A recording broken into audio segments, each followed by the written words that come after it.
hope you enjoy the specialty of the Asian Development Bank, which is the crinkle, the chocolate crinkle. People kill each other to get them in the bakery, so you're welcome to hoard them and bring them home. Okay, welcome to session 6, which is technical session 2. We have Senior World Bank staff, Ms. Helle Buchhave, Senior Social Development Specialist, Regional Agenda Coordinator for East Asia and the Pacific as a facilitator. And those of you unnamed who know are on the panel, please come along. I thought you were here. Oh, here they come. Watch the steps. Thank you very much, Helle. You're absolutely on your own for an hour and 15 minutes. 30 minutes. Well, 30? 15, okay. sorry.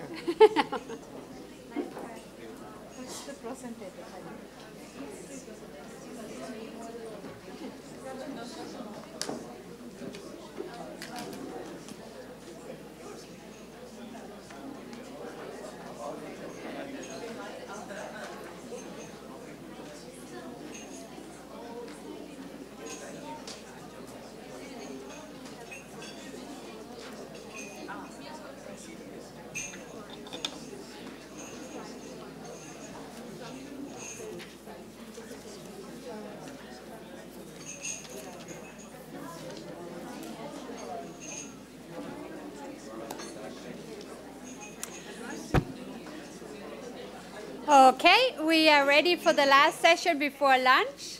Thank you very much.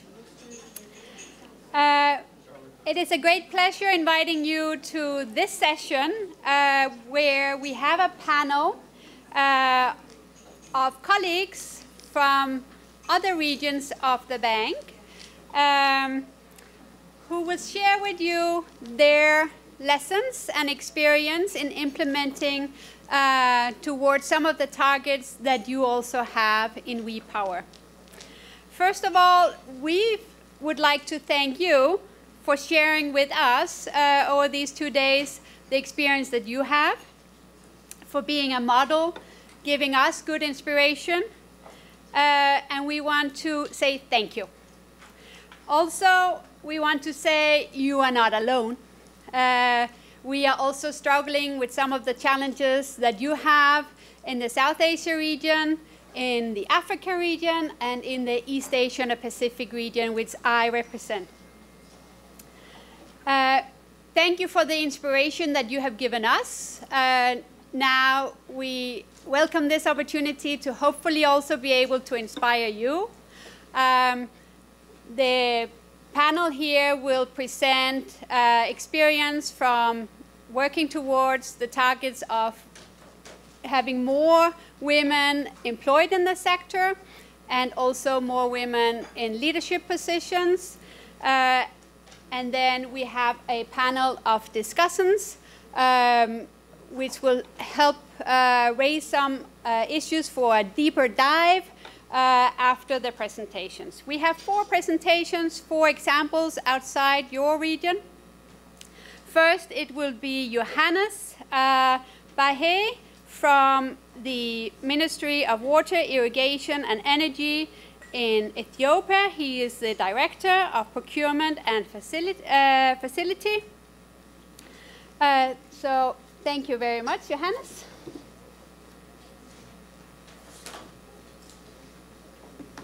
Thank you very much. My name is Yohannes Legesse from African continent, specifically from Ethiopia. Thank you for having me here.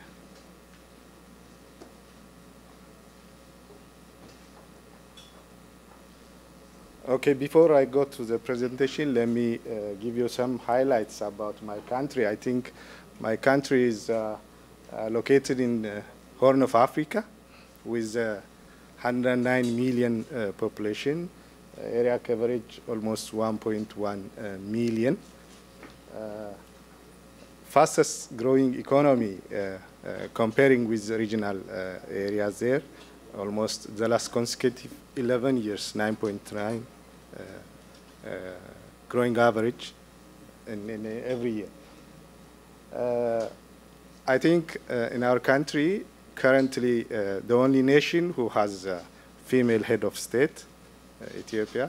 Not only this one, the new governing cabinet also held 50% of women are women.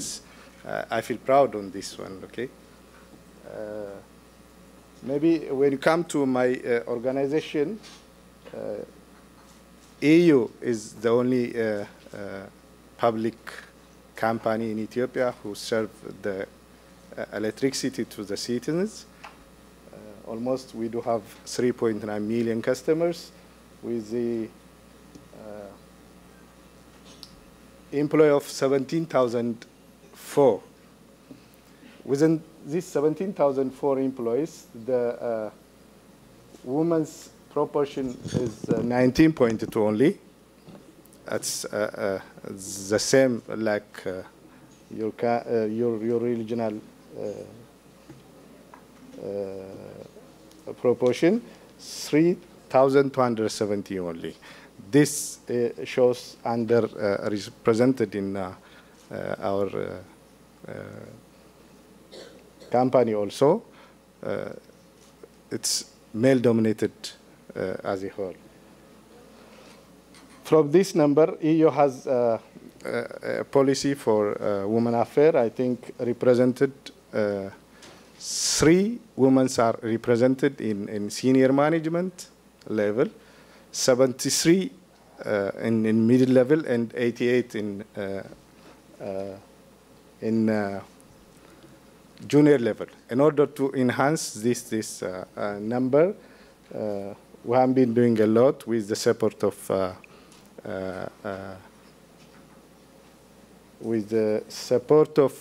World Bank group. I think in order to create equality in EU, we do have a lot of working in, especially in Universal Electric Access Program. We have adopted a 5-year gender work program with the support of World Bank. To tell you something, what we have done so far in EU, 6 disaggregated data collection tools in place in EU and core departments, conducted GBV institutional assessment, rolled out prevention and response training to TOT for management and selected employees, adopted also and implemented sexual harassment policy, code of conduct policy, and grievance redressal mechanism. In order to enhance the recruitment, we already signed with the Ministry of Higher Education and Science. Our CEO signed with the ministry to internship 40 women employees every year and 44 for scholarship every year. This may enhance the role of women in our company. It also in 2019 we recruited 170 female engineers in our company to enhance the number of women in the science field. I think that the time is up. Thank you.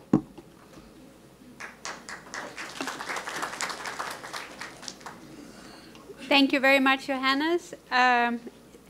I think the MOU with the Ministry of Education is a very innovative way to address the supply of women into the energy sector.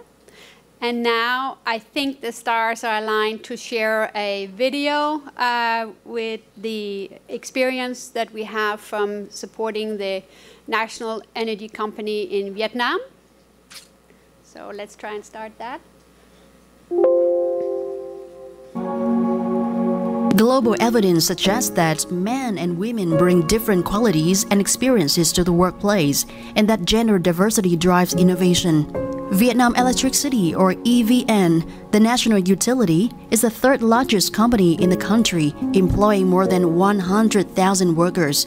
However, only 21% of them are female. As they are poised to develop a sustainable and innovative power sector in Vietnam, the utility has embraced a lesson increasingly recognized around the world for improving corporate efficiency: gender equality. Given the expansion and the restructuring of the power sector, EVN's ability to optimize human capital and its workforce is more than ever critical for the future success of the company.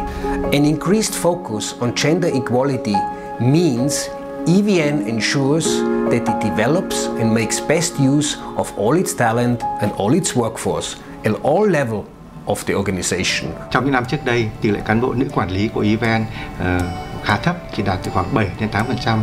Vì vậy khi chúng tôi xây dựng kế hoạch hành động bình đẳng giới thì chúng tôi đặt một mục tiêu là nâng cái tỷ lệ cán bộ nữ tuyển chọn, quy hoạch, đào tạo, bổ nhiệm, luân chuyển cán bộ lãnh đạo, trong đó có cán bộ nữ, để tăng cường cái năng lực quản lý của cán bộ. Chúng tôi đánh giá rất cao cái chương trình đào tạo cán bộ nữ mà được hợp tác giữa Tập đoàn Điện lực Việt Nam và Ngân hàng Thế giới trong thời gian qua.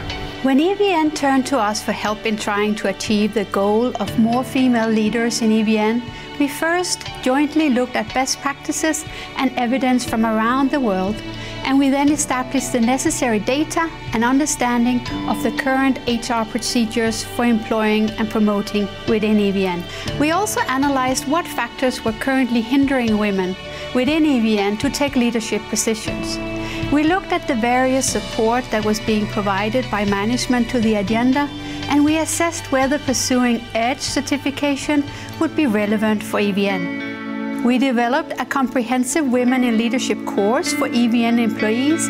We established and helped EVN pilot a first ever mentor and mentee program. The EVN Women in Leadership program aims to build women's skills and confidence to take up leadership positions. It is comprised of an intensive 5-day training course and a 6-month mentoring program.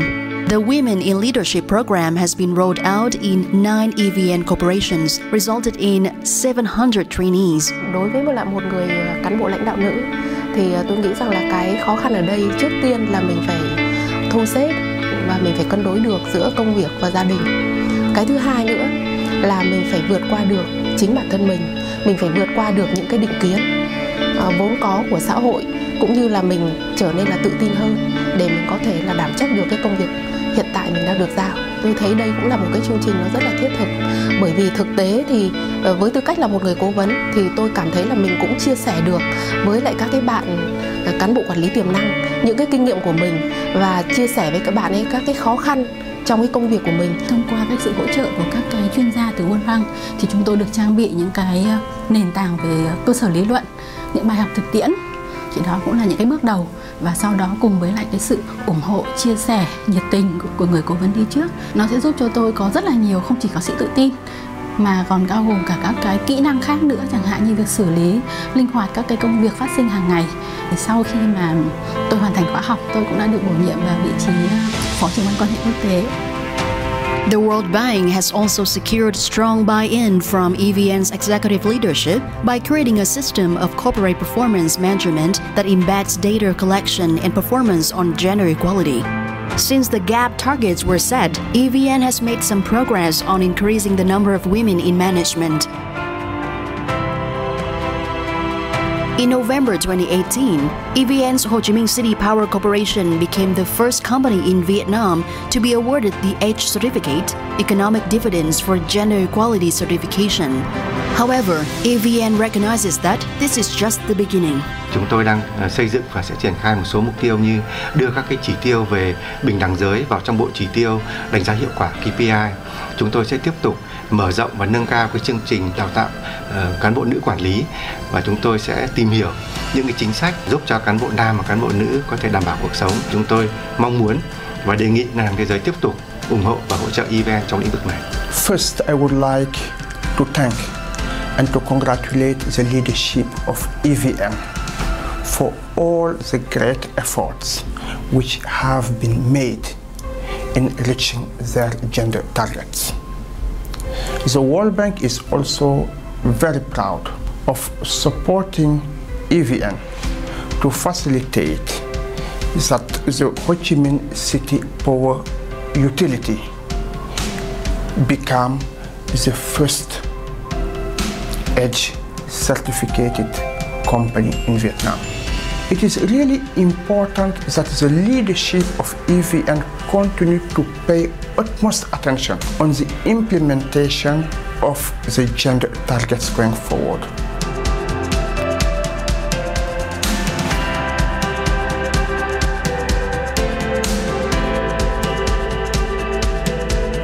Thank you.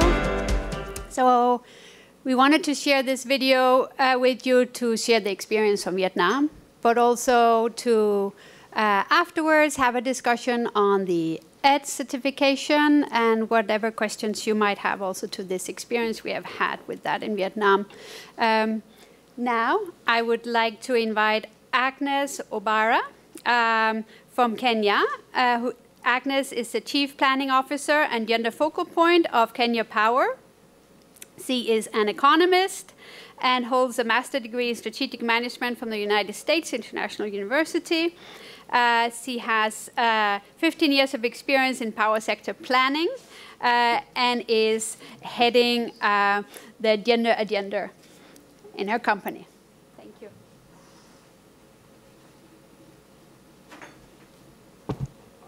Good morning.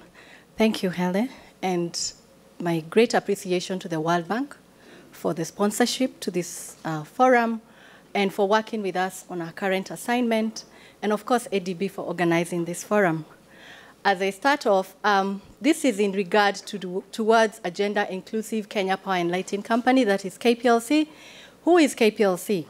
The next slide talks about, let's first of all locate Kenya in the map. Oops. Okay, I forgot. Oh, there we go. Yeah, there we go. On the top side, we can locate Kenya. It's on the east coast. The pointer is not showing. It's on the east coast of Africa. And in the south is Ethiopia, where Yohanese comes from. And we are good neighbors. The electricity sector is unbundled. We have generation, which is private. It's opened up to IPPs and KenGen, which is a government utility. And then KPLC does transmission and distribution of electricity, including retail services. But currently, in the new Energy Act 2018, the retail sector of KPLC, of the market has been opened up, though there are no regulations yet. But KPLC is a main player also in regulation. What our simple statistics is that we have an installed capacity of about 2,712 megawatts. We have a peak demand of 1,912, and our customer base is about 7.1, which is approximately 70 to 72% access rate. We have sales up to about 11,493 gigawatt hours. What about the engendering work that is being done in KPLC? We have had a lot of support from our partners. We started off way back in 2010 when we developed our sector, our KPLC gender policy, sexual harassment policy, and equal opportunities policy, which we partnered with Energy at that time. And after that, we have developed the energy sector. The sector itself has come up with an energy sector gender policy. On top of that, we have the constitutional requirement that requires that every position or every organization in the public sector must have a representation of not more than 2/3 of any gender. And we know who are the people in this sector. So the men normally are supposed to take up to 2/3. That gives a legal provision to ensure that gender is entrenched within the organization towards ensuring that women occupy 1/3, which is not 30%, it's 33.333%. And as a result of that, there has been various initiatives. We have, in recruitment, we have affirmative action, which has ensured that we bring in a lot of engineers and women engineers. In our last recruitment, for example, we had 118 engineers employed, and 36 of them were women. And how did we achieve the 36? We lowered the threshold. As long as they had a degree in engineering and that they had registered in the board, even if it was yesterday, and they had graduated from college within 5 years, then they were eligible to apply. The main qualifications were 2 years for the men. It stood as 2 years after graduating from the university. And the board, you must have registered and gotten a return back. But the women could even apply the previous day. And because of this, we were able to attract that number. The board is, of course, engendered because of our governance structures within the organization and within the country. And then for retention, what have we done? In retention, we have equal opportunities to training and promotion. We have gender-responsive facilities like the lactating rooms. We have mentorship and coaching programs to ensure that the women can manage themselves so that they can, again, become better leaders, and also to push them beyond their comfort zones. We have advocacy and publicity, articles in external and internal media encouraging the women, showing the women activities and the women who have made it in the science fora. For example, at your private time, please Google It's Not About Muscle by Grace. Just Google Not About Muscle by Grace. You'll find an article that played out in the national media about one of our engineers. We also require gender disaggregated data. This will help in decision making. The employee satisfaction survey is engendered. Engagement survey and productivity results are engendered. This ensures that there's good decision making at all levels of the organization. What are our initiatives to supply a steady supply of technical skilled women? We have sponsorship for female engineering students under our corporate social responsibility at the university. Increased female students at our Kenya Power Institute. Kenya Power has an institute, which I'll talk about shortly, about a program that we're doing with the World Bank. We have a schools outreach that increases the uptake of STEM courses. And of course, to that, we have held a Daughter to Work Day, where we brought our daughters to work so that they got an experience of what it means to be in an engineering firm, including lifeline maintenance. And because of that, now we are working within our own people, as well as open it up. In future, we will have a Child to Work Day so that, again, we don't discriminate too much with the men. We have internship and attachment opportunities, and that makes sure that we have covered, and in that we have also included women to be part of that program and ensure that 34% in our last intake were women. Under the World Bank project, a project that is in approval phase, it is moving on. We have conceived a Kenya Electricity System Improvement Project that will provide full scholarship for 60 new female applicants. These are at our training school, and this will be in electrical engineering, a craft certificate, a diploma in electrical engineering, mechanical engineering, and ICT. This is a full scholarship. It covers accommodation, meals, and transport, and they will also get a lot of support during training to ensure that they have a good learning environment, mentorship and coaching, to ensure that they don't drop off. In conclusion, therefore, our next steps, we approach gender from 3 fora: policy, institutional, and projects and programs. In the policy and institutional, we continue partnership with the World Bank in the Africa Gender and Energy Program, and also other partners who we are working with. Gender parity at all levels of the organization. It's not just on the low levels, including leadership. We review our gender policy and also gender-responsive facilities like the lactating rooms we have provided. Encourage students to uptake the STEM courses under the programs. Then we ensure also our projects are engendered. They have a gender component in recognition that about 30% of our household outside there in our communities, 30% of the households are women-headed. So you must ensure that there is electricity supply to this home to ensure that that, again, you're impacting society and you're impacting women in the society. We have also affirmative action towards increased intervention, addressing women, including uses of productive uses of energy and modern energy, like electric cooking stove. And with that, I hand back to Helle. Thank you. Thank you. Thank you, Agnes, for sharing a long list of very practical examples of what interventions you have made, and also intervention that has worked clearly to enhance women's employment and retention at the workplace. I know that it is difficult to compress several years of work into a 5-minute presentation, and it is not to show disrespect for all the work that has, and years of work that has gone into this. But we will also go into depth on some of these issues in our discussion.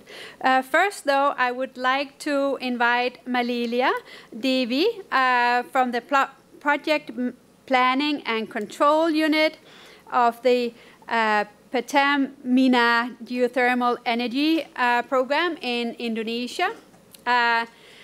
Marmelia represents a project with the World Bank that is just starting up. So thank you very much.